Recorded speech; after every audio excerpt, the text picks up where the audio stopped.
cuánta gente. 7:49. No me voy más. Uy, acá hay un buen lugar. Odio las salas de espera. Realmente las odio.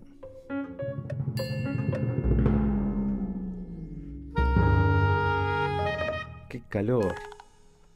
Odio las salas de espera. En realidad no tanto las salas como esperar. Uf, faltan como 30 números todavía. No me gustan las revistas que hay en las salas de espera. Suerte que siempre llevo conmigo el Neufert. A ver qué dice de hospitales.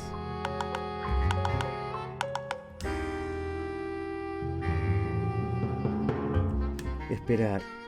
Para colmo, una consulta con un médico. Esperar. ¿Y si tengo algo? ¿Y si es grave? ¿Y si es un tratamiento muy largo? ¿Y si me tienen que pinchar? Che, qué lindo que está este hospital. Realmente está lindo.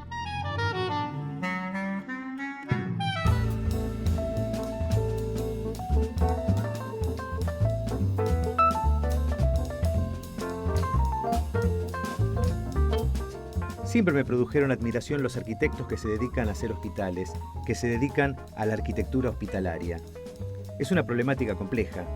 Quien haya estado internado unos días y haya mirado a su alrededor se tiene que dar cuenta. Conexiones con oxígeno, mangueritas, conexiones para traer aparatos de medición de toda índole, el sistema de llamado a la enfermera, que por puertas y por pasillos puedan pasar bien las camillas. Y además, estos arquitectos tienen que mantenerse permanentemente actualizados con las novedades que se producen en el campo de la salud y la medicina. Y esas novedades se producen todos los días. Y muchas de esas novedades significan cambios en usos y disposiciones que afectan en forma directa al edificio, a la arquitectura. Del diseño, la construcción y funcionamiento de un edificio depende el bienestar de la gente que lo habita, siempre, en cualquier caso. En una vivienda, en una escuela o en un edificio de oficinas. Pero en el caso de un hospital, esto obviamente se ve enfatizado por el estado de vulnerabilidad en que se encuentran los usuarios, los pacientes médicos, los que están internados o los que están esperando. ¿Saben? Hay gente muy impaciente.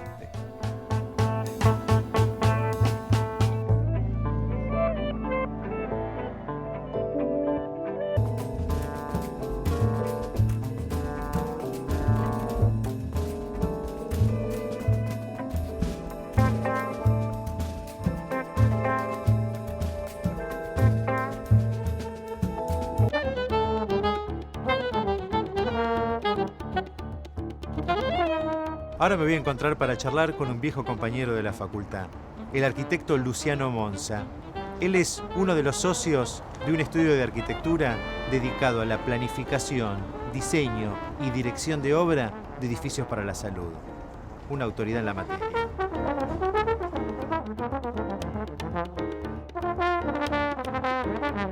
Me gustaría si pudieras hacer un desarrollo de la evolución tipológica de los hospitales, no sé si en el mundo o en la Argentina en particular. Esquemáticamente hay como tres grandes, podríamos hablar de un cuarto, pero básicamente tres. Una primera que es hasta fines de 1800, principios de 1900, que es lo que se conoce como el hospital pabellonal. Es un hospital básicamente de edificios aislados, dentro de un contexto verde, muy condicionado por el tema de las infecciones y los contagios, por eso se hacen pabellones separados para distintas enfermedades, y con conceptos higienistas como la iluminación natural y el verde, que son los que definen un poco esta tipología. La mayoría de los hospitales de la Ciudad de Buenos Aires son así, muchos se han ido después desvirtuando, esa tipología se ha ido modificando. El Hospital Pirovano, el Hospital Tornú, el Hospital Durán antes de su intervención, el Hospital Piñero, el Ramos Mejía antes de que tuviera un montón de intervenciones que lo han desvirtuado, son hospitales pabellonales.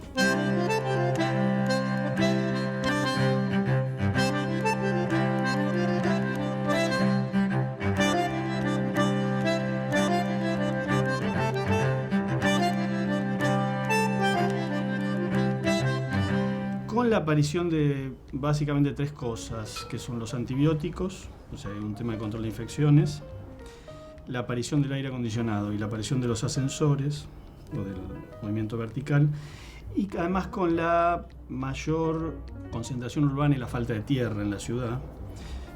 Entre guerras, entre la Primera y la Segunda Guerra, a partir del año 30 más o menos, comienzan los hospitales más compactos y muchos de ellos verticales. Tal vez el Fernández o el Argerich son los ejemplos más fáciles, digamos, de encontrar, ¿no? Donde ya las infecciones están controladas por los antibióticos, el aire acondicionado permite que haya zonas que no tengan ventilación natural y los ascensores permiten una vinculación vertical que antes no era posible.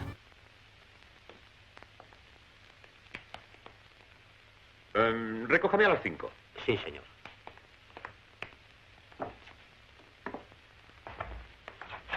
Querría ponerme el visto bueno a esto. Tengo mucho trabajo. Haré una cosa. Le pondré ahora el visto y venga después por el bueno. Doctor Hackenbush. Un momento. Póngame con el baño turco. Sí, señor. Doctor Hackenbush, la señora Ulloa se vuelve a quejar y los rayos X demuestran que no tiene nada. ¿Y a quién prefiere usted creer? ¿A mí o a esos tramposos rayos X?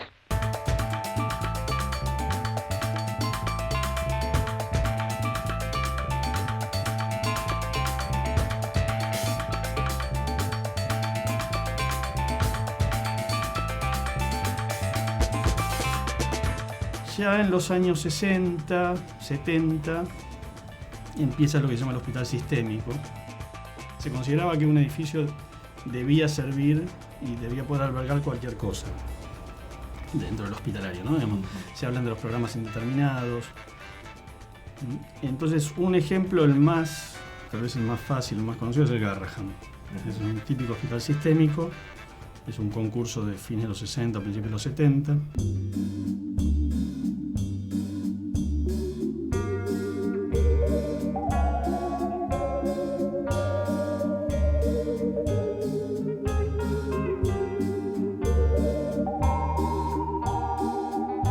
La historia de los hospitales se remonta al siglo XV con los hospitales monacales. Salas en forma de crucero, con unas galerías que hacían de circulación, que rodeaban un patio en donde se encontraba un templo. Pero en el siglo XVIII surge en Inglaterra la tipología pabellonal. Los edificios separados por espacios verdes para impedir los contagios, las epidemias y las infecciones. A su vez, el surgimiento de las estructuras de acero, el ascensor, el aire acondicionado y todos los sistemas de transporte de líquidos, gases y comunicaciones posibilitan edificios hospitalarios en altura. Así surgen en Estados Unidos en la década del 20 la tipología del monobloc. Por último, en la década del 60 se desarrollan teorías arquitectónicas que proponen la flexibilidad del plano apoyándose en el concepto del programa arquitectónico abierto. La propuesta es desarrollar edificios con una flexibilidad total en planta, sin que haya interferencias de elementos estructurales como ser columnas, vigas o tabiques, que posibilita desarrollar cualquier función o servicio indistintamente. ¿Cómo es el proceso de diseño de un hospital o de una unidad de salud? Intervienen desde cuestiones estrictamente médicas, o más que lo médico en sí mismo, los procedimientos o los procesos. Y después tiene un alto contenido tecnológico cada vez más, tanto en términos de lo que es el equipamiento médico, como lo que son todas las instalaciones. Digamos, las instalaciones, especialmente la termomecánica, la eléctrica, se han complejizado muchísimo. Y todo eso, condiciona mucho el proceso. Es una arquitectura fuertemente funcional, digamos, parece que tal vez es medio obvio, pero conviene aclararlo. Está muy relacionado con lo funcional. Es importante entender la inserción en el sitio, o sea, la relación que el edificio va a establecer con el entorno circundante, así como el circulatorio internamente es un tema importante en el hospital, son los accesos. ¿No? Exactamente, digamos, hay variedad de usuarios distintos y es un edificio fuertemente relacionado con, digamos, que entran y salen todo el tiempo cosas y esas cosas son cosas o personas o lo que sea son distintas, no es todo igual. Las instalaciones son particularmente complejas en un hospital. Además de las tradicionales de cualquier edificio, como decir electricidad, gas y agua, también tenemos que sumar los sistemas de comunicación interna, tanto telefónicos como los de interconexión de los aparatos de alta complejidad, los timbres para llamar a la enfermera, los conductos que llevan oxígeno. No solo asegurar que los fluidos lleguen al lugar necesario, sino que además no deben cruzarse con otras instalaciones. Y después viene una segunda instancia de proyecto tal vez más fina, que es la resolución interna de los servicios. Digamos, si uno pudiera hacer algún paralelo con lo urbano, podría pensar el hospital como una ciudad, como un pequeño conjunto urbano, compuesto por una serie de elementos o de paquetes más chicos que uno lo podría asimilar a edificios que tienen funciones más específicas dentro de ese conjunto, y lo que se trata un poco es de jugar con las relaciones, cómo se relacionan entre sí, pero después hay que resolver cada uno de esos otros elementos, que son lo que se conoce como servicios de un hospital, de una institución de salud, hay que resolverlas internamente, ¿no? Entonces eso es como una segunda instancia del proyecto.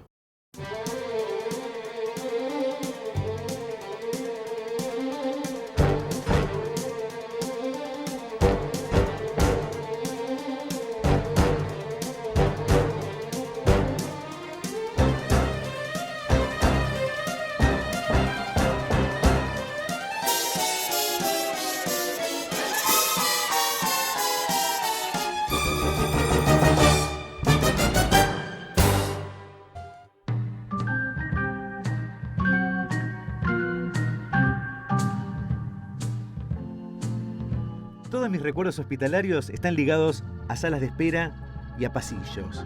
Esos pasillos largos, laberínticos, con escaleras que suben y bajan, que doblan para un lado y para el otro, donde uno agradece la buena señalización para poder llegar a donde quiere en tiempo y forma.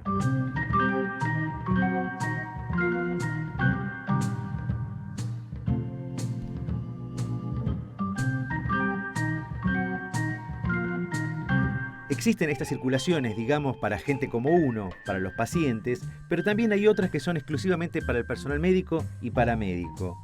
Y también hay algunas, como puede ser en terapia intensiva o en cirugía, que tienen ingresos dobles, que tienen esas recámaras que a mí me recuerdan a las salas de descompresión de los submarinos y las naves espaciales.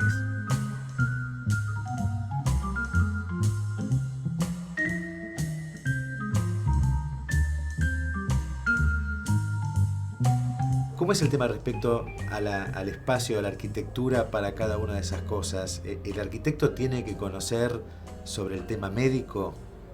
Ahí ya importan los médicos más, que están más en la práctica cotidiana, los jefes de servicios, pero también empiezan a importar otros usuarios. Por ejemplo, el personal de enfermería es clave, en realidad es probablemente el que más, aunque a los médicos no les guste, probablemente los que más conozcan cómo funciona ese uso es el personal de enfermería.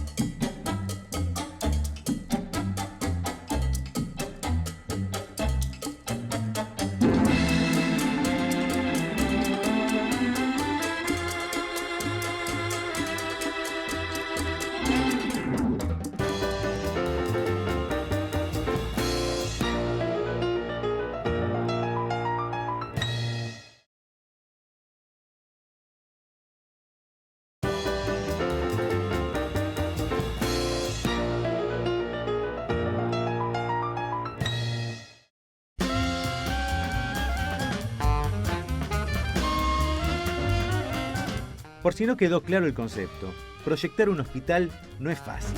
La propuesta sola ya es compleja, pero esto hay que sumarle otras variables que siempre hay en arquitectura: un terreno acotado por otros edificios preexistentes, las medianeras, la orientación.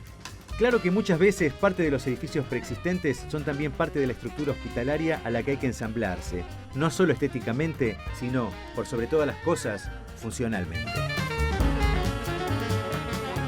Más allá del tema proyectual, también hay un tema de logística de obra que veo que tiene una gran complejidad. Pensando simplemente en lo que es hacer una remodelación en una vivienda, con la familia viviendo adentro, y ver que eso ya es una locura, me gustaría saber cómo se implementa esto en un hospital que está en funcionamiento. ¿Cómo hacen para poder desarrollar una obra dentro de un hospital con gente adentro? Digamos, hay varios temas a tener en cuenta. Uno, que es fuera de la obra, es que realmente implica pensar intervenciones que permitan que que el hospital o el sanatorio o la clínica mantenga una dotación mínima de prestaciones que le permita seguir operando, ¿no? O sea, tiene que mantenerse operativo lo que hay. Lo que interviene tiene que ser, o no puede ser tan grande que inutilice al resto, ¿no? Y después hay todo un tema de control básicamente de ruidos y todo el tema de polvo, el polvo de obra, que puede ser muy nocivo.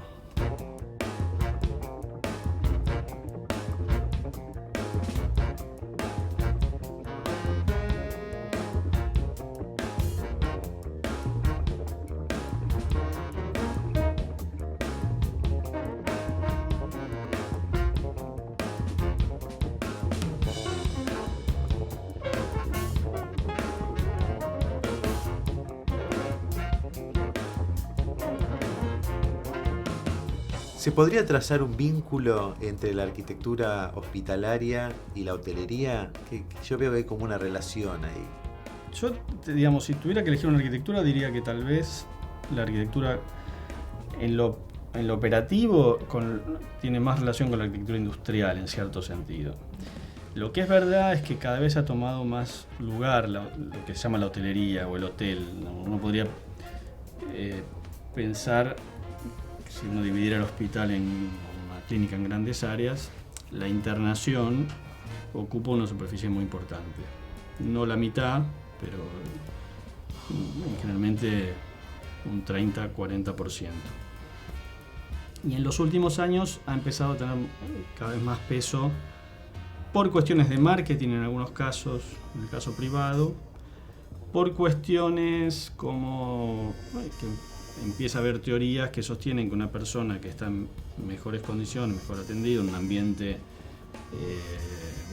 grato, iluminado, con visuales, se recupera y se cura más rápido, lo cual es algo bastante obvio, pero no era algo tenido en cuenta hasta hace unos años. Entonces, volviendo a tu pregunta, sí, el hospital tiene una parte que es comparable a un hotel. Si bien más complejo en términos de que son habitaciones, sobre todo en términos de instalaciones y de materiales que no pueden ser resueltos como un hotel, tiene cuestiones muy parecidas a la hotelería, tiene mayor complejidad en su abastecimiento que una hotelería, o sea, por ejemplo, todo el tema de lavandería, esterilización y sobre todo de comida es más complejo que un hotel, porque en un hotel, salvo excepciones, la gente no come en la habitación. Acá sí. La historia del Hospital Rivadavia comienza en 1774, cuando fue fundado el Hospital de Mujeres por la Hermandad de la Santa Caridad de Nuestro Señor Jesucristo, originalmente una sala con 13 camas, ubicada donde hoy está la placita Roberto Art. Este Hospital de Mujeres fue creciendo hasta que a mediados del siglo XIX comenzó a buscarse un espacio para su nueva sede.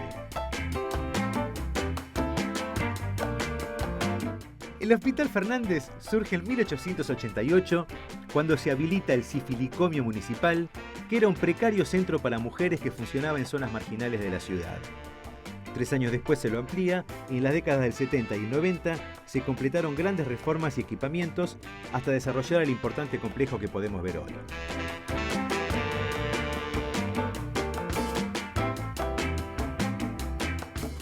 El Hospital Pirovano fue fundado en el año 1896. Es un edificio del neorrenacentismo italiano que originalmente tenía 10 grandes pabellones, entre los que se encontraban la capilla y el pabellón para las Hermanas de la Caridad, proyectados por el arquitecto Andrés Vanelli.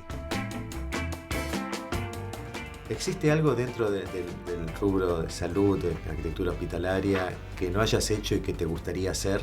Mucho más difícil resolver un edificio en la ciudad que en un suburbio, por ejemplo, donde uno tiene mucho más espacio. Pero tal vez desde el punto de vista del arquitecto como desafío es más interesante un edificio urbano, ¿no?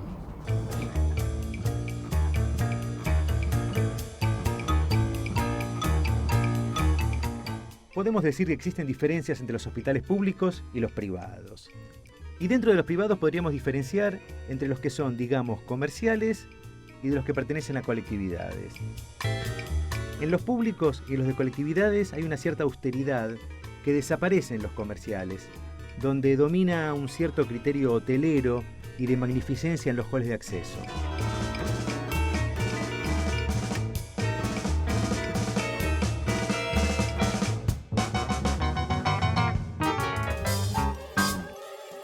En cuanto al futuro de los edificios para la salud, ¿cuáles son las tendencias que hay? ¿Cuál es el desarrollo previsible?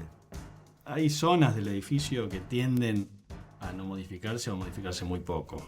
Uno es la internación. O sea, sí, bueno, le podés pintar, le podés empapelar, le pones un plasma. Hay una tendencia a reducir el tamaño de la cantidad de camas por habitación. Pero se ha llegado a un límite donde no hay gran diferencia entre una habitación de 2 camas y de una cama. Entonces, con lo cual se sabe más o menos que la internación común no va a cambiar mucho, no cambia mucho. Lo mismo pasa con algunas áreas como consultorios y demás. Lo que sí cambia mucho es todo lo que es imágenes o relacionado con tecnologías nuevas, o sea, todo lo que es aparatología. Eso hay. Primero ocupa cada vez más espacio en las plantas de los hospitales o los sanatorios, cada vez más lugar ocupa la tecnología. Segundo, requiere de grandes, o no toda, pero hay importante tecnología que requiere de importantes espacios, de luces grandes, de resistir cargas importantes en la estructura. Esas son áreas de los hospitales o los sanatorios que uno debería pensar con posibilidad de modificarse y de crecer. Lo que sí es verdad es que uno piensa un edificio para que va a estar ahí no sabe cuánto tiempo. Digamos, uno mira hospitales, además, hospitales de 100 años, 150, 250. Entonces, lo que sí es verdad que uno debe pensar esquemas de partido o la idea tiene que permitirle el crecimiento.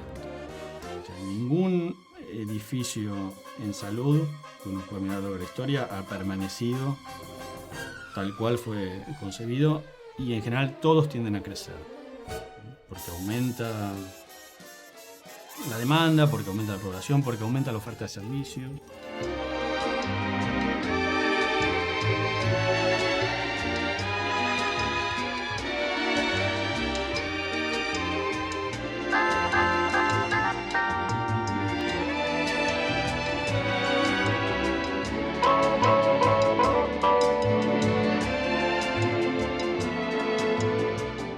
Lo que ha habido en los últimos años, y va a empezar a haber cada vez más por avances, por temas culturales, pero también básicamente por avances tecnológicos, es la aparición de mayor cantidad de edificios que son ambulatorios. O sea, donde no se interna la gente. Son edificios que funcionan 10 horas, 12 horas, 14 horas. Funcionan de día. ¿Por qué? Porque empieza a haber cada vez más tratamientos que son ambulatorios. O sea, el desarrollo tecnológico no solamente referido a equipamientos, sino también referido a drogas, permite que un montón de enfermedades que antes requerían internación no lo requieran. Ya hay cirugía robótica, ya hay cirugía a distancia. Cirugía robótica que puede ser una persona que opera acá un robot y opera allá, pero también empieza a existir a kilómetros de distancia, ¿no? Con todo el tema de las comunicaciones y la informática. Entonces, ¿eso cómo pueden modificar los edificios? No sé, no tengo idea, pero supongo que algún impacto tiene que tener.